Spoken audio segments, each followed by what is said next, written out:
The organizers of the event said that more than 60 people who are transgender died across this country in connection to violence or transphobia, and they are honoring them with these flags that are outside of the state capitol here in Harrisburg.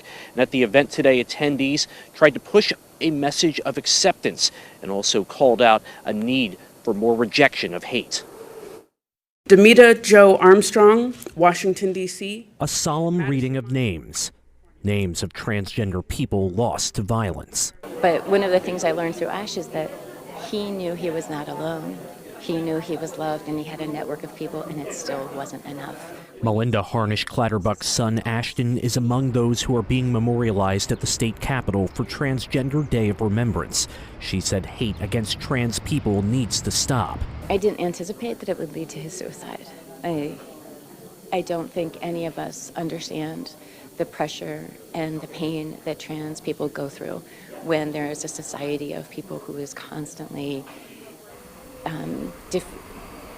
defining them differently, misidentifying them, telling them they don't have the right to exist or to be in this world.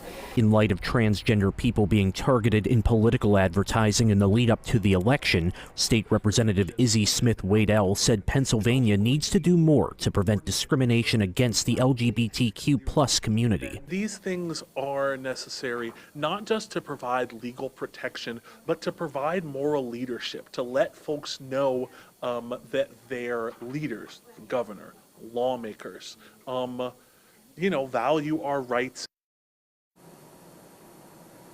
Now, House Democrats have tried to enact more protections for the LGBTQ+ community, but have not gotten Senate Republicans to pass the measures on their side of the building.